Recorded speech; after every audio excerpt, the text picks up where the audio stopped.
Yes.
Bismillahirrahmanirrahim.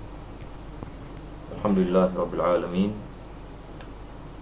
Wassalatu wassalamu ala asyrafil anbiya'i wal mursalin Sayyidina Muhammadin wa ala alihi wa sahbihi ajma'in. Alhamdulillah. We praise Allah subhanahu wa ta'ala for this opportunity for us to continue our lessons in the introduction of the knowledge of Mantiq. And we pray that Allah subhanahu wa ta'ala bless us in the understanding, tawfiq and hidayah, that we are able to understand the subject, and may Allah make this lesson a blessed one for our sins and forgiven our prayers and answered, inshallah ta'ala. Ameen Ya Rabbal Alameen. So this is our second lesson in entering into introduction and Mantiq. Before inshallah ta'ala we enter into our kitab, that is the Kitab Sullam Munawraq. So in our last lesson, that is 2 weeks ago, we were speaking about Mabadi Ashara. And we are speaking about what is called as the 10 principles by Al-Imam Sabban. So we mentioned a few things, and one of the things that we mentioned is the definition of the knowledge of Al-Mantiq. So what we covered is, and this is one of the important things in the 10 principles. So as I mentioned, there are basically two definitions. Definition number 1 is what you see in the screen: ilmun yubahasu fihi anil ma'lumati tasawwuriyya wa tasdiqiyyati min haythu innaha tusilu ila majhulin tasawwurin aw tasdiqiyyin. So basically it speaks about knowledge based on apprehension, that is tasawwur, and tasdiq. So we have apprehension and we have affirmation. These are the basic components of the knowledge of Mantiq. So it is about understanding tasawwur and understanding tasdiq. So last week I gave an example of tasawwur, and I gave an example of tasdiq. Inshallah later on I will give some more examples. Then we spoke about the second definition. The second definition, and this is usually the definition that you see our ulama in books and Mantiq, they speak about this definition, and this is definition and based on its samara, that is the virtue, or we say the benefits of the knowledge of Mantiq. Earlier it is the components of the knowledge of Mantiq. The second definition speaks about the outcome. So it says alatun qanuniyatun ta'simu mura'atuha ad-dhihna, it is the tools or set of principles that protect the mind from entering into fault in thinking, or from bad reasoning. So this is the second definition of knowledge of Al-Mantiq. And then we spoke about the mawdu' in greater detail, and the mawdu' of the knowledge of Mantiq, it is basically tasawwur and tasdiq.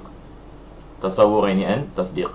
So last week I mentioned under tasawwur we have the mabadi and we have the maqasid. With the mabadi basically the foundations, and the foundations of the chapter of tasawwur or apprehension, it is al-kulliyatul khams, the 5 universal concepts, and we have the ta'rifat, that is the definition. So this is the mabadi and maqasid, the principles or the objectives of the chapter of tasawwur. As for the tasdiq, the mabadi, it is al-qadaya, it is propositions, and then the maqasid is al-qiyas, syllogism. The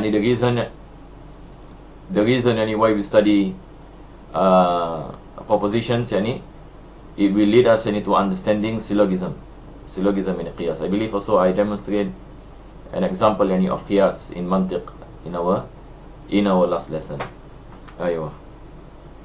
So this is what we covered in our last lesson, and then we spoke a bit about the one who established al-wadi', the one who wrote about this knowledge and expand on the pillars, and also speaks about the conditions and the branches of this knowledge. He is a Greek philosopher who is famous in the Western world, and especially his name is Aristotle. In Arabic, our scholars name him as Aristo or Aristotelis. So sometimes you find scholars mention Aristo, sometimes Aristotelis. So Al-Imam Ghazali, for example, he spoke about Aristotelis in his Tahafutul Falasifa. If you read, for example, the Muqaddimah of Tahafutul Falasifa, basically he is rebutting the works of Aristotle in metaphysics, in things that is related to God and so on and so forth.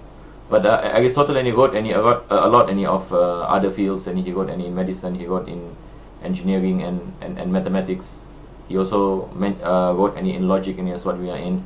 So if you look at Aristotle, he wrote many fields of knowledge, and he is the teacher of Alexander the Great. If you study about the history, he is the teacher of the great conqueror Alexander the Great, and who after that period of learning Aristotle, he embarked on his journey, and he conquered many lands.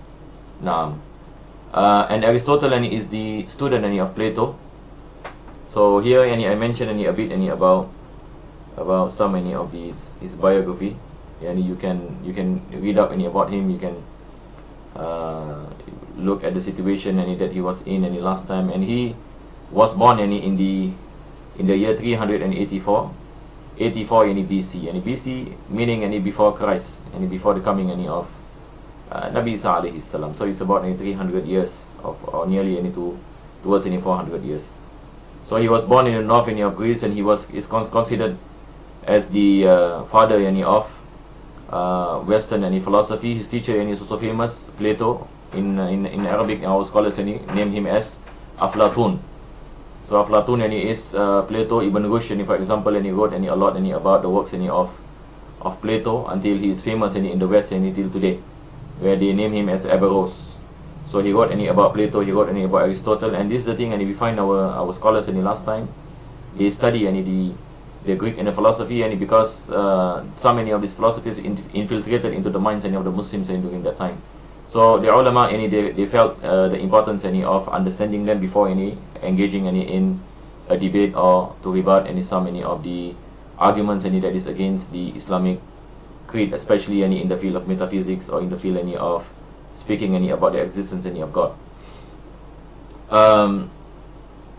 So at the age of 17 and 18, he joined Plato's academy. So Plato is a student of Socrates, which after this we show. So it is important for us to understand this history, the relationship between Aristotle, Plato, and Socrates. And Socrates is one of the main figure. He is the teacher of Plato. And the thing about Socrates is that he did not write any books. but he engaged in a lot of debates with the Sufis of his time. And his student is Plato, and Plato is the one who wrote any books, and he set up this academy. And this is where Aristotle graduated before he opened up his own academy in Greece. So before Plato there is Socrates. This is what you call it, and so many of the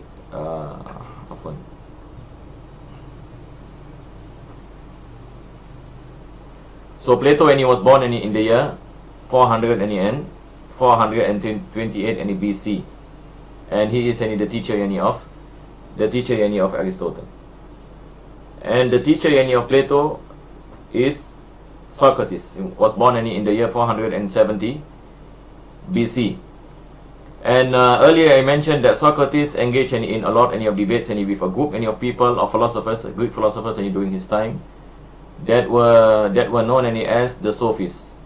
So the Sophists are known as people who speak about certain things which are not rational. So Socrates rebutted them, and Socrates engaged in a lot of debates with them, and came out with a framework of logic to counter some of these false arguments by the Sophists. So that is, you see this word Sophists came about in English, and we have the term sophisticated, because they speak about strange things, and they believe in strange things against the rational judgment of a person, or against the human intellect. So Socrates decided to build a framework where he speaks about the importance of thinking rationally, and he spoke about some of the elements of the knowledge of logic. But the thing about Socrates is that he does not compile. This is the thing. So that knowledge is present in him. Then came Plato. Plato wrote on logic and so on. But the one who really expanded is Aristotle. That is why even our Muslim scholars when they speak about Mantiq al-Wadi', they refer to Aristotle. Even though Plato came before him, and Socrates came before him. Just like in Aqidah also, we speak about Al-Imam Abu Hasan al-Ash'ari. Al-Wadi' is Al-Imam Abu Hasan al-Ash'ari, but there are people who came before Al-Imam Abu Hasan, but they do not compile any books, but they teach knowledge. So when we speak about Al-Wadi', the one who established any meaning, the one who compiled any knowledge, and who explained in greater details, so in which the people who came after them depended on their books. So here we say this is the Wadi'. This is the one who established this knowledge, and we are not saying that this knowledge is not present before this person. So it may be present before this person, or maybe he came up with something of his own. But when it comes into the Islamic perspective, Al-Imam Abu Hasan al-Ash'ari, Al-Imam Shafi and so on, they inherited that knowledge from the Prophet sallallahu alaihi wasallam, from the teachers to the teachers. But it's just that they expanded on the subject, and they wrote their books. So what is the reason? What is the reason I mentioned Socrates? I mentioned Plato. I mentioned Socrates. That's what I mentioned. It is important to differentiate between these two periods. The philosophers until today, the Western philosophers, they divide the period of the early Greek philosophy into two periods, and they call it the pre-Socratic period and the Aristotelian period. So meaning the philosophers who came before Socrates are branded as the pre-Socratics. So if you read on Western philosophy, and you find this particular term, they call it the pre-Socratic period. The meaning of pre-Socratic period is the period before the coming of Socrates. And most of those philosophers are termed as the Sophists. So Socrates came and rebutted on so many of their arguments. So Socrates is considered to be a pioneer, which came after him Plato and Aristotle and then came the golden age of the Greek philosophy during the time of Aristotle. And then after the Aristotelian period, came the Hellenistic age, yani after the fall of the after the breakup of the Greek Empire, which is led by Alexander the Great, and then came his commanders after him. Then came the Hellenistic period, and then came the Roman period, and so on and so forth. So it is interesting to read up about some of this history, and to find a connection how come our early Muslim ulama, the scholars of Islam, these works of the Greek philosophers reach Baghdad, for example, reach the Baghdad during the time of the Abbasid Caliphate, and especially under the time of Harun al-Rashid, the Caliph Harun al-Rashid, who established Baitul Hikmah. And if you look at Baitul Hikmah, last time they refer to philosophy as wisdom.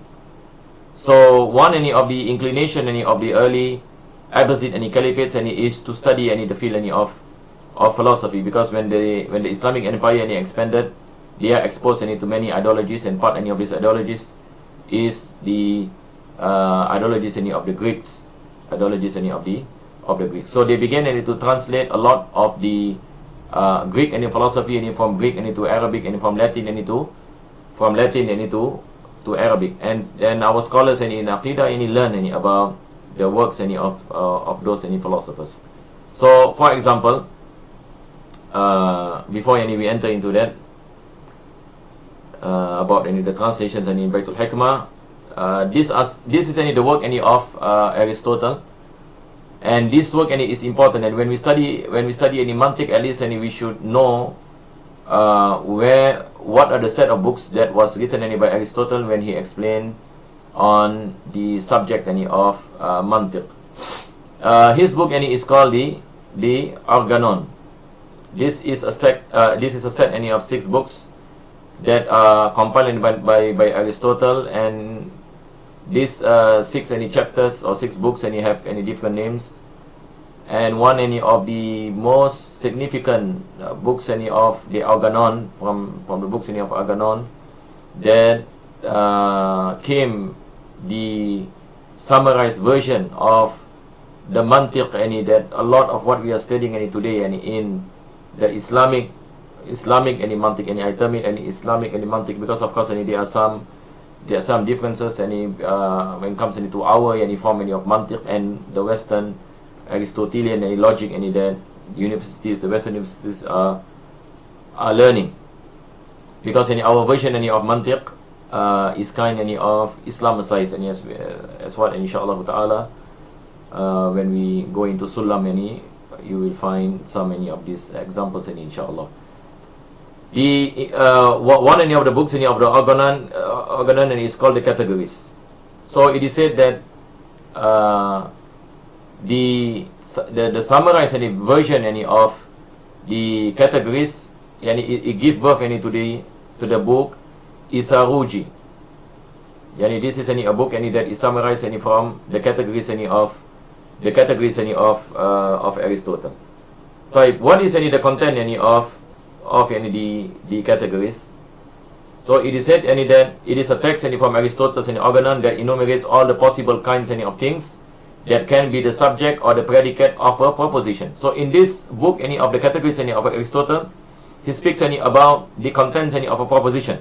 So this in the Islamic term, we call it the qadiyya. So you have a subject and you have a predicate. In Mantiq we call it mawdu and mahmul.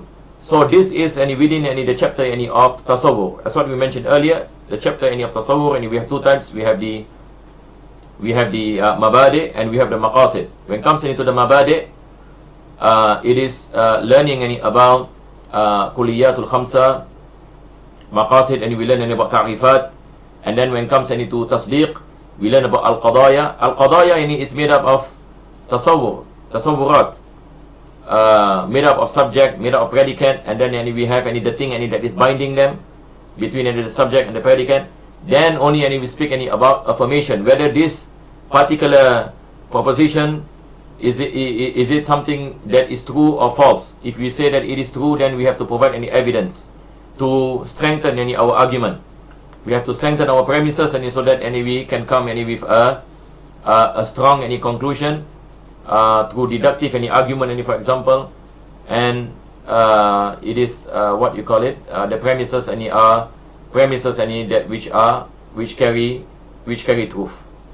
So Aristotle mentioned this in his book the categories. So this is the first book of the Organon. And then we have the second one on. The second one is on interpretation. I hope it is clear on your side, the words.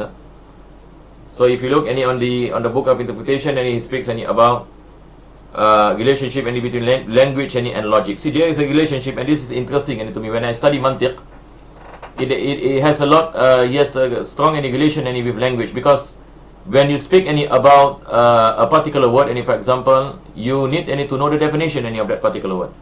For example, today when we say when we say, for example, communism, this is a word, communism. So in order for us to not to make mistake in thinking, we have to come and understand the correct form of definition. How do you get the definition in a particular word? You have to go back to the language. And if you speak English, this is a term in the English language, then you go back to the definition in the English language. If we speak about as-salah in Arabic, then it is the same thing, and we have to understand what is the definition of as-salah, the linguistic definition, and we have definition in terms of the Islamic definition. So we have different types of definition. We have Lurawiyah, we have Adiyah, we have Shari'iyah. The definition of the linguistic definition in terms of custom, the definition in terms of the Sharia, the sacred law. So let me give you an example, since I speak about as-salah, for example, and you will find this mentioned by Al-Imam Al-Haramain in his Waraqat, and those of you who study Usulul Fiqh, Al-Waraqat in the first chapter of the Al-Waraqat, and he speaks about Mantiq, basically. He speaks about Mantiq. He speaks about the definition of Usulul Fiqh, for example, and then he gave an example of as-salah. So as-salah, luratan, it is ad-du'a. In the Arabic language, as-salah meaning it is a supplication. But in custom, in terms of ada, as-salah meaning what you call it, to perform the 5 times obligatory prayers. In terms of Sharia is al-aqwalu wal-af'alu al-muftatahatu bit-takbiri wal-mukhtatamatu bit-taslim. It is words and actions that are begun by the takbir and ending by the salam, and ending by the salam. This is a definition of salah. So when a person say as-salah, then we have to get the right definition. What is meant by this particular person when you say as-salah? Does he mean any dua? Because in the Quran also Allah subhanahu wa ta'ala mentioned wasalli alayhim, yani make dua for them. And in the Quran also Allah said inna Allah wa malaikatahu yusalluna ala nabi. Allah subhanahu wa ta'ala makes salawat upon the Prophet sallallahu alaihi wasallam. So what is the meaning of as-salawat? As-salah yani from Allah. So again, and we have another definition. As-salah yani from Allah is ar-rahmatul makunatu bi-ta'zim. It is mercy that is accompanied with glorification. But if it comes from the angels, it is istighfar. If it comes from insan, it is ad-du'a. So we have all these differences, and this is only pertaining to one word. Just like the word, for example, lion in the English language, it can refer to a 4-legged animal, and it also can refer to a person who is brave. So there are people, for example, they are called the lion. It doesn't mean they are lion. It means that they possess the bravery of the lion. So this comes into the metaphorical part of the language. So we have the literal part of the language. We have metaphors. So that is why when you speak about tasawwur, the understanding words, it has a relation with language. So language plays a part. Likewise, when we speak about qadiyya, proposition, there is subject and predicate. So this is also a field in grammar, where we study what is the mubtada and what is the khabar. Like in Arabic, and for example in English, and you have the subject and you have the predicate. But Arabic is more complex, and for example you have jumla ismiya, you have jumla fi'liya, you have shibhul jumla. So if you have jumla ismiya, it is a sentence that is begun by the noun. So you know that the first part there must be a mubtada and there must be a khabar. If there is no khabar and the sentence is not complete and it does not carry what you call it a meaning in a sense, and we do not say it is al-kalam. In Mantiq we call it al-qadiyya. And then comes al-kadhib or al-haq, whether this particular sentence is true or not. Then we are in need of affirmations. Any affirmations requires dalil. Affirmation requires dalil. So these are some of examples. So I will not go deeply to talk about this, because this just need to give you like a history behind it. Later on, inshallah, you see the connection. He got about this what is called as prior analytics of deductive reasoning. In our last lesson, I gave an example of deductive argument. And deductive argument is one of the strongest form of argument, where the conclusion must be according to the premises.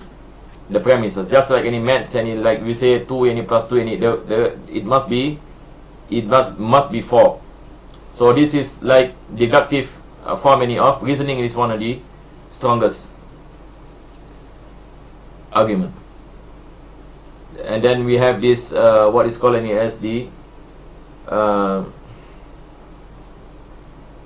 posterior analytics, where he mentioned deals with demonstration, definition. Again, it's about definition, it's about scientific knowledge. Distinguish as a syllogism. Syllogism in the translation is al-qiyas. In our Mantiq we call it qiyas. So he explained about the relationship between some of these facts and how it can be constructed into profound arguments. And then we have, number 5, the topics. So it's mentioned here is a name given to one of Aristotle's 6 works, the Organon. The treatise presents the art and the dialectic, the invention, discovery of arguments in which the proposition rests upon commonly held opinions. So this is basically a chapter that speaks about the strength of the propositions. If the propositions are strong in its truthfulness, tamam, then the conclusion also will carry strength. And then the sophistical refutations, which he identified in 13 fallacies. So meaning the fallacies of an argument, when does an argument has mistakes, and when he has to be rectified, and so on and so forth, the nature of some of these arguments. Right. So this is basically the Organon of Aristotle. So it is important for us to take not necessarily that you study this or you read up everything of the Organon, but you see the thing now is there are scholars who came after Aristotle who summarized this Organon, and then came the Muslims and they further summarize. So what we have today, alhamdulillah, in the books of Mantiq in our Islamic heritage, it is summary after summary after summary, all the main and important things were brought out, and how we can use it as a tool to study the Islamic sciences. And this is the beauty, subhanallah, I personally I see this beauty of the, then you begin to appreciate the efforts that our ulama for the past 1,300 years have put in effort to expand on this knowledge. And alhamdulillah, today it is like we are served with a golden plate, this knowledge of these books of Al-Mantiq. So what we have to do now is just to study them, because all these works have been done by our ulama. We pray that Allah subhanahu wa ta'ala bless us with tawfiq. So this is the name of the translator in Baitul Hikmah. So I just quoted this. Afwan, doesn't go.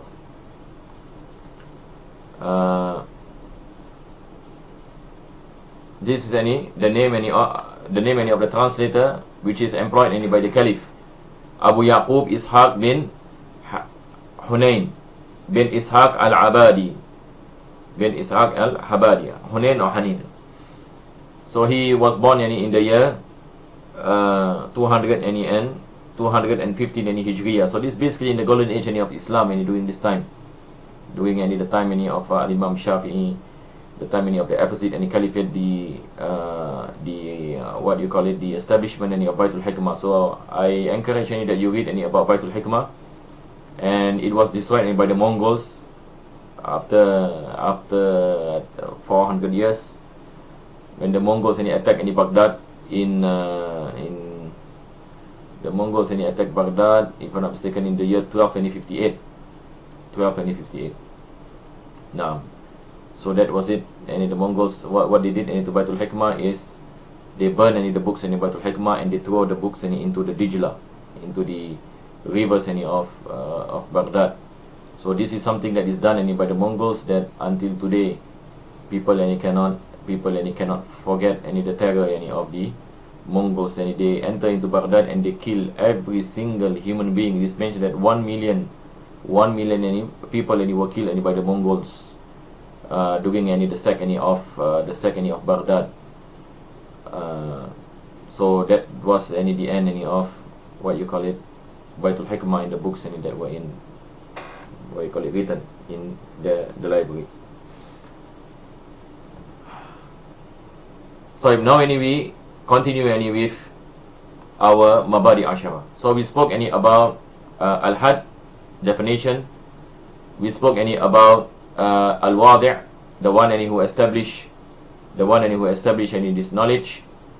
Now we speak about Nisbatuhu ila ghayrihi. Nisbatuhu ila ghayrihi, meaning what is the connection with other knowledge. So this is important, with the relationship of other knowledges. What is the relationship of Mantiq to other knowledges? So this is what our scholars mentioned: al-umumu wal khusus, al-mutlaq, al-umumu wal khusus al-mutlaq, fahuwa yufidu al-ulum duna an yastafida min ahadiha li'anna al-aqla mustamidduhu. Taib. The ultimate commonalities and specifications that explains the nature of knowledges without getting any benefit from it. It sounds like a bit difficult to understand, but actually what you call it, you just require some bit of explanation. So what I will do is I will just explain a few things. I give examples inshallah.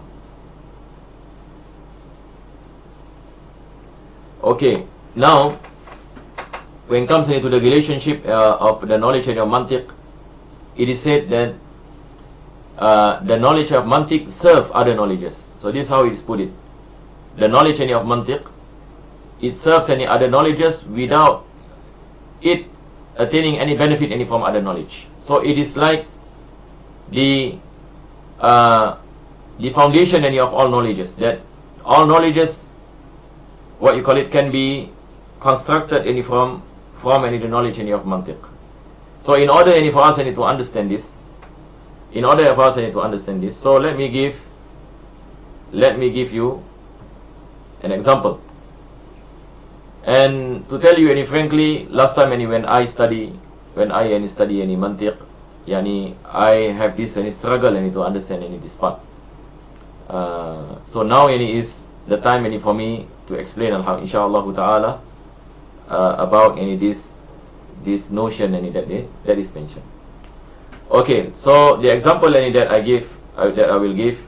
Now we go back we start off with the knowledge of fiqh, for example. We start off with the knowledge of fiqh. So for example, we speak about prayers. Today I'm writing with my mouse, so I will have some difficulty in making it clear. Okay. As-salatu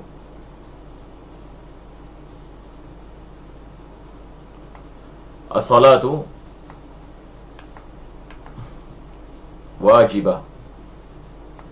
This is the first example. Okay, now I'm going to explain how it is related to Mantiq. You see this a simple sentence, correct or not? And this in reality is a ruling. It is a ruling in fiqh. The meaning as-salatu wajibah, yani prayers is compulsory, wajibah. And wajibah here is wajibah syar'i, in terms of the sharia. Okay, now if you look in the perspective of mantiq or logic, we say this is the subject and this is the predicate. So when you have a word, we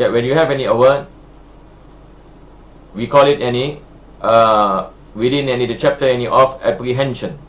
Correct or not? Tasawwur. This is also apprehension. This part of tasawwur. What is the meaning of tasawwur? Any meaning? First thing, when you look at the subject, you have to understand what is the definition of this word, so that you do not make mistakes in thinking. So when we say as-salatu, what is the thing that enters into our mind? So in order for us not to make mistake in thinking, we have to get the definition right. So the definition is what we see in books and fiqh, al-aqwalu wal-af'alu. No need for me to write down. Al-aqwalu wal-af'alu al-muftatahatu bitakbir wal-mukhtatamatu bitaslim. So this is the definition of what is meant by the salah here. So we are not speaking about as-salah meaning lughawi, that is dua, but we are speaking about ta'rif syar'i. This is what we are speaking about. So you do not make the mistake in thinking. Right.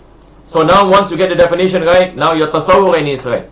So the knowledge of mantiq, it protects you from thinking wrongly. One of the ways is by getting the definition right. Okay, so now you get the definition right. So this is the first thing. And then you look at the mahmul, the khabar or the predicate. So it says wajibah. Right. Again, we are in need of definition. What is the definition of wajibah? So we need to understand that this is a definition in the Sharia, again, because here we are speaking about the sacred law. So how do you get the definition of wajibah? Because in the Arabic language, wajibah meaning compulsory.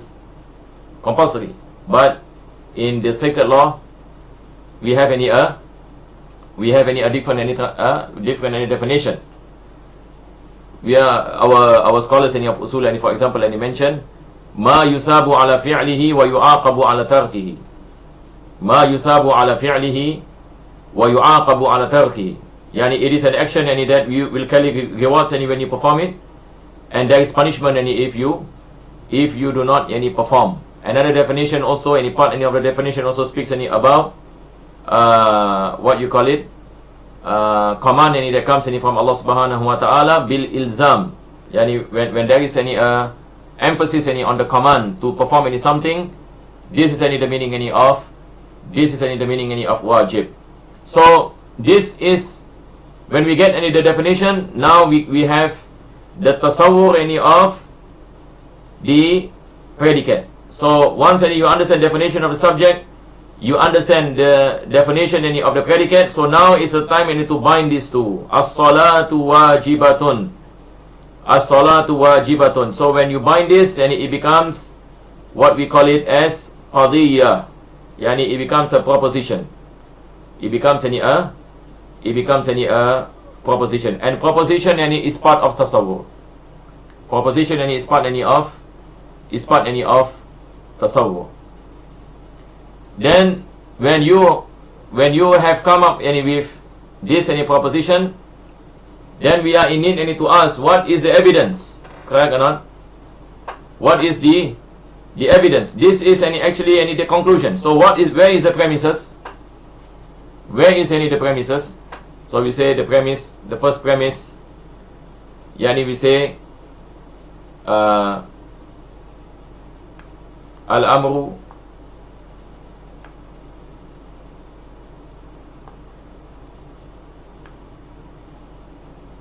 yaqtadi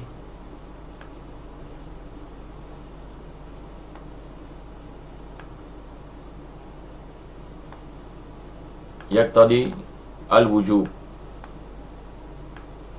This is what we study in usulul fiqh. When you have any fi'l amr, it shows that it is wajib.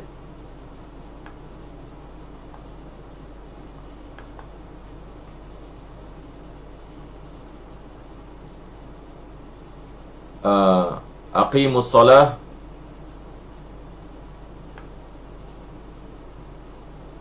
it is a verse in the Quran. Aqimus salah,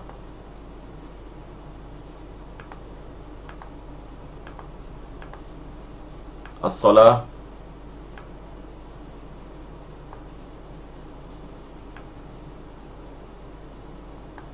aqimus salah,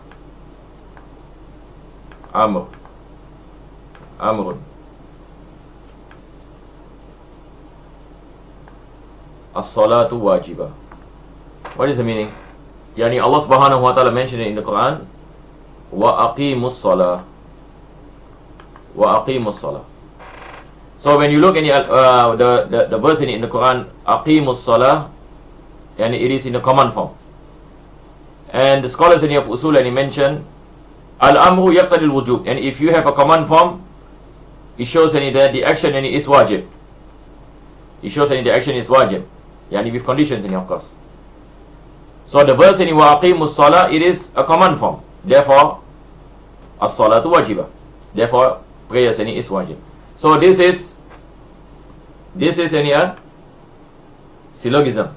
This is an argument, an example of an argument in what you call it in fiqh. So this comes from the framework of the knowledge of Mantiq.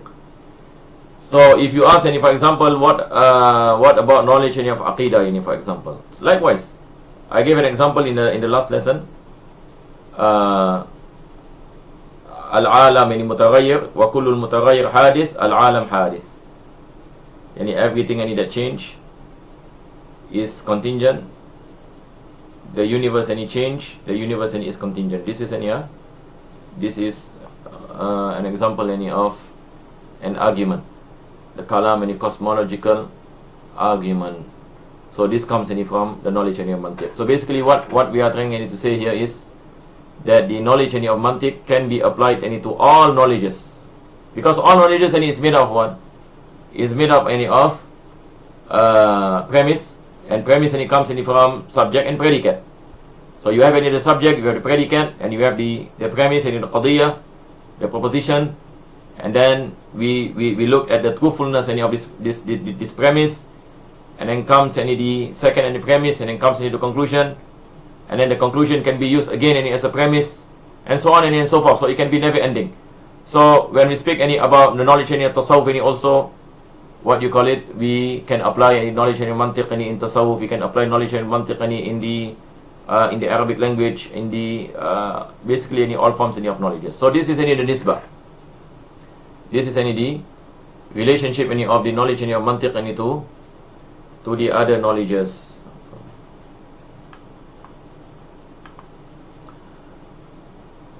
So now when we go on into the next one, istimdad, the knowledge of Mantiq. How does this knowledge derive?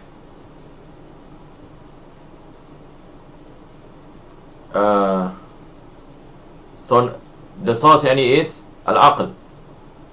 Because any knowledge of Mantiq has what you call it, it is it is a process of thinking. It is a process of thinking, that how you are able to deduce, the evidences, to deduce the premises, to come up with the conclusions. So all this is the work of the mind. So it is the mind that look at arguments, look at the sources, look at evidences. So this is the meaning of al-istimdad. And the ruling of learning Mantiq, it is permissible to those who have the ability to understand the Quran and the Sunnah and fardu kifayah, when there is a need to rebut false ideologies. Like nowadays we are in need to protect ourselves from all false ideologies that is coming into our minds, to our society, and so on and so forth. So it is fardu kifayah, meaning there must be people who learn this field, so that they are able to rebut ideologies that are that are damaging any to the Muslim any mind. So it is any fardu kifayah.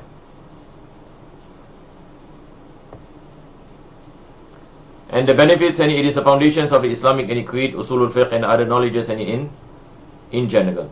So it is just any a tool. Mantiq any is just any a tool. So do not any be confused. We are not any saying any that it comes what you call it. It is work any of the mind. So that means any all knowledges what you call it comes any from the mind. No, yani it is just any telling you about how you need to what you call it construct good any arguments. Construct any good arguments, so that any you do not any make any fault any in the fault any in thinking. So when we say that it is a foundation any of the aqidah or usulul fiqh, meaning it is any a tool any that what you call it yani sets any the arguments any of the knowledge any of aqidah or the knowledge any of mantiq that are from the knowledge of usulul fiqh any and so on and so on any and so forth. So it is a tool any that arrange. This is any what is meant. And the name any is al-mantiq, mi'yarul ilm, al-nadar, al-mizan. These are some of the names any of the knowledge any of mantiq any within any our Islamic perspective. And then we have any the fa'idah, the benefits. The benefits is the ability.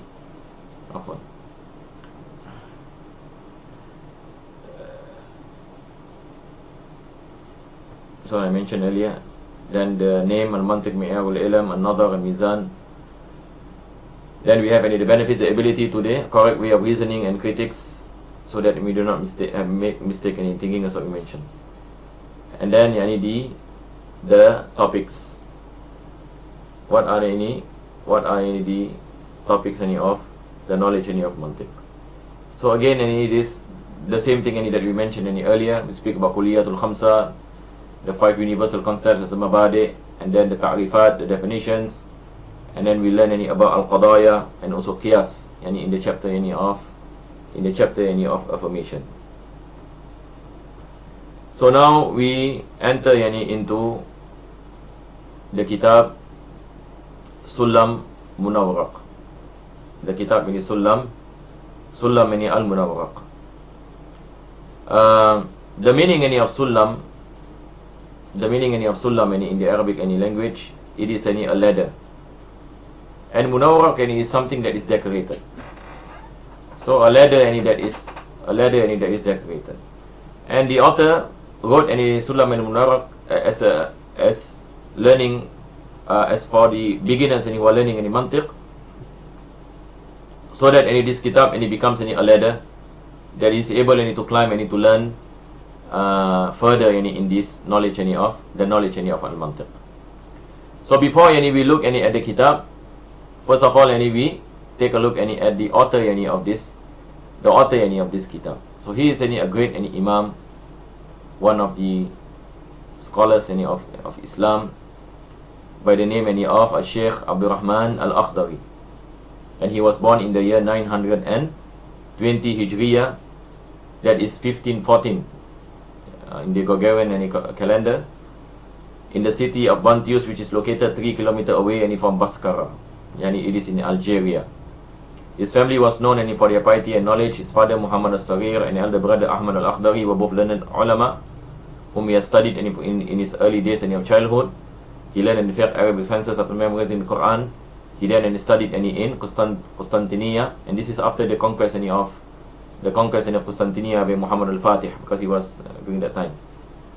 Arabic and sciences, memorized the Quran, and then he studied in the Zaytuniya University. So he's one of the graduates of the great university of Zaytuniya, yani in Tunisia, in present day. So if you look at the map, and you can find the place anywhere he was born, and basically in this part of Algeria. There are a lot of ulama that were born in Algeria, in Tunisia. So it is important for us also to study some of the history and how Islam came into this area. So this basically about Imam Abdul Rahman al-Akhdari. The thing that I'm amazed by the author is that when he wrote the Sullam, this book in Mantiq, in a poetry form, he was only 21 years old. He was only 21 years old. And what he did was he summarized, or he make it into a poetry. And we call this term in English versification. Versification, meaning you have a text, and then after that you constructed the text to poetry. So it is 144 lines in your poem, and it is taken from Al-Imam Al-Abahari book, which is called Al-Isaruji. So before him he came a scholar from present day in Iran by the name of Al-Imam Al-Abahari. So he wrote a book that is called Al-Isaruji, and we will see the connection after this. So this particular book, Isaruji, is basically the principles of Aristotelian logic, and explains how logic could be used to support the Islamic creed and jurisprudence in terms of the evidences, and the work studied across the Muslim world as a primer on logic, and is often read in conjunction with Akhdari commentary. So this Sullam Munawraq is a result of this Isaruji of Al-Imam Al-Abahari. This is the name of Al-Imam Al-Abahari, Athiruddin Al-Mufaddal bin Umar ibn Mufaddal As-Samarqandi Al-Abahari. So he was from a place that is Samarkand in present-day Central Asia, and he was born he passed away in the year 1265, and was Iranian philosopher, astronomer, and he was a student of Imam Fakhruddin Al-Razi. So this is Imam Al-Abahari in his book Isaruji. So the book, Alhamdulillah, is printed. So what I intend to do in this class is that I explain Sullam, at the same time also explain Isaruji of Al-Imam Al-Abahari. So we are learning two books at one time, inshallah. It's like hitting two birds with one stone, because the contents are basically the same. So we can see some of the connections. Imam Al-Akhdari, added a few things to the content. And the interesting thing that I find about the Isaruji of Al-Imam Al-Abahari is that it is a commentary of one of the philosophers of the Hellenistic age. And I have any difficulty in pronouncing this name, and it's a person's name, Porphyry. If I this is the name of this scholar during that time, and this is before the coming of Nabi Isa alayhi salam, after Aristotle. So he was influenced by Aristotelian logic, and the original language that he wrote his Isaruji is in Latin, and is translated by Thomas Obicini. This is the person by the name of Porphyry. He was born in the city of Tyre, that is Assur, in present-day Lebanon. And you can read up about him. One of his most famous books is the book of Isaruji, which means introduction. The introduction. This is the meaning of Isaruji. Initially, I was amazed. What is this word? And it's not in Arabic, but this is what I found out. He is the author of this particular book, which became the reason of Al-Imam Al-Abahari summarizing the books, and then came Al-Imam Al-Akhdari. So this is the connection from Sullam to Isaruji of Imam Al-Abahari to the Isaruji of Porphyry, and he summarizes the organon of Aristotle. So that is why I mentioned organon first. Then comes this particular author. So inshallah in our next lesson, inshallah we speak a bit more about this. Then we enter inshallah ta'ala. Because of time, we will stop here. Wa sallallahu ala sayyidina Muhammadin wa ala alihi wa sahbihi wa sallam.